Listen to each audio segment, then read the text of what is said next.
Many websites like Acon 3D offer an abundance of options when it comes down to 3D backgrounds for your webcomics, but sometimes you might run into two obstacles. One being the price of those backgrounds, and two, needing a highly specific scene for the story you're trying to tell. Today, I'm going to show you how to make 3D backgrounds from scratch using Clip Studio Paint.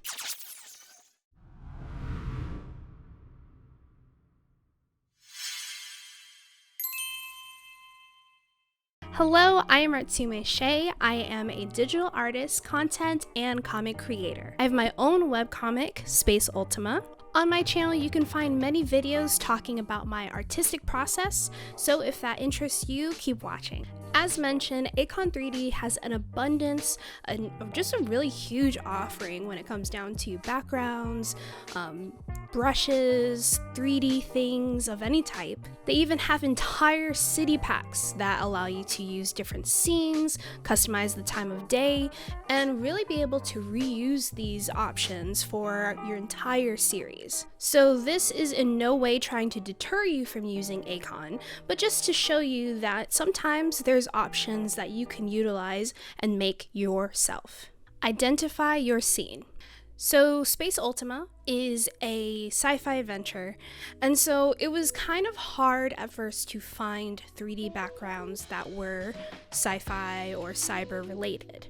Eventually, through more research, I was able to find 3D backgrounds that really helped bring my sci-fi story to life.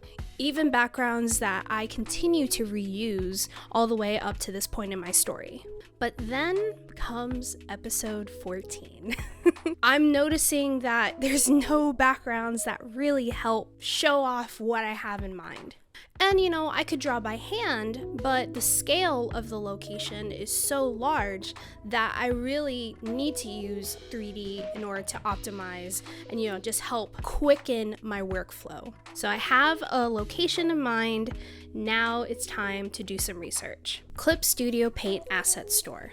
So the Clip Studio Paint app actually has an asset store that allows you to take all your downloads and be able to use them immediately in the app right there in your workspace. And this is a really great offering.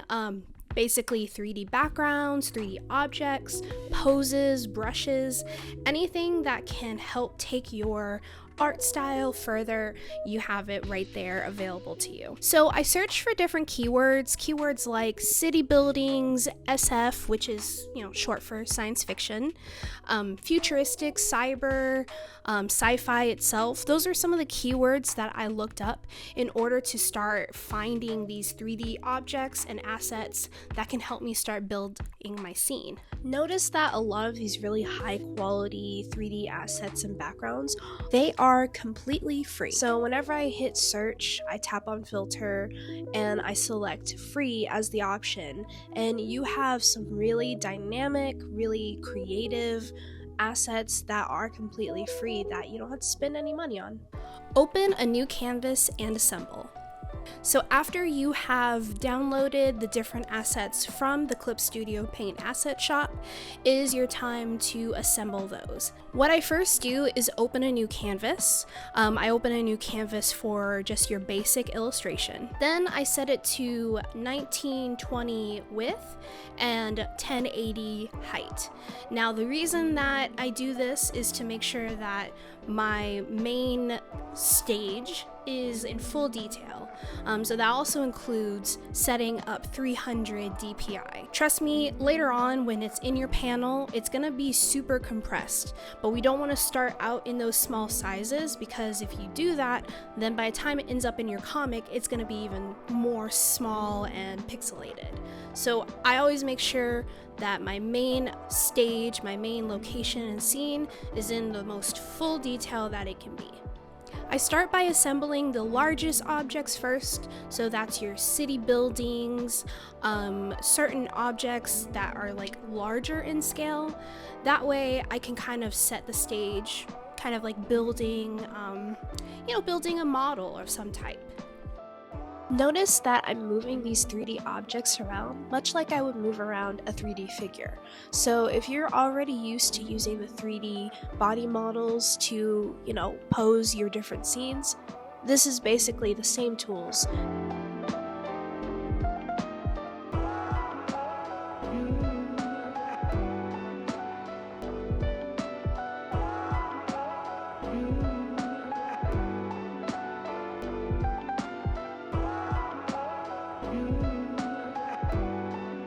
Then I start adding in some of my smaller pieces. These are things that, give some life to it. Now, pro tip, these spaces need to look lived in. You don't want them being so like cookie cutter, like too perfect, if that makes sense. So, not only adding foliage, trees, street lamps, things like that, then maybe add like some clutter. So in my background, I added things that kind of give that world a little bit more depth to it, not really placing objects in a perfect way, but placing them in a way that, if somebody just decided to toss this thing over here for later, it's not going to be perfectly stacked. Of course, it depends on the scene, but I just feel like that makes it a little bit more exciting, a little bit more real life.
Export scenes to add to your webcomic panels.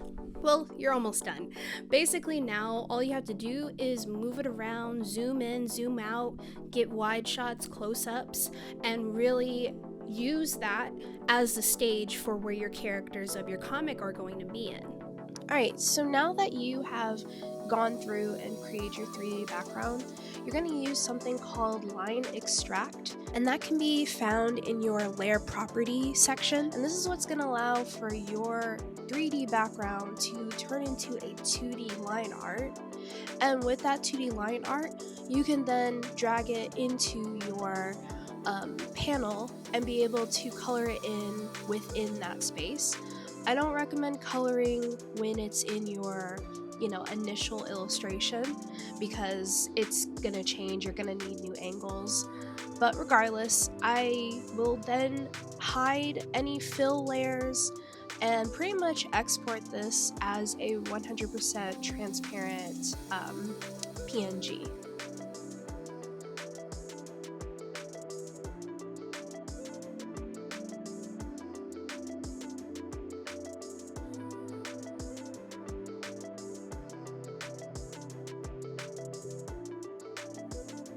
Once I do that, then I export to the photo library, Of course, I'm working on an iPad, so whatever the equivalent for your PC, tablet would be, that's what you're going to use to export it out.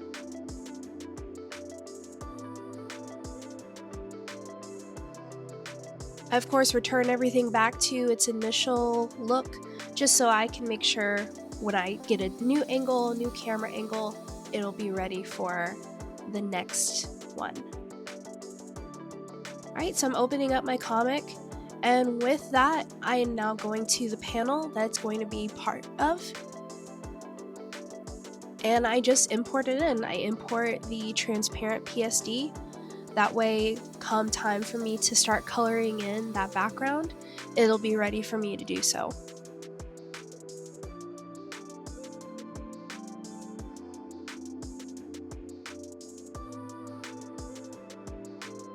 And as you can see here, we have a really complex, really well done, super detailed background.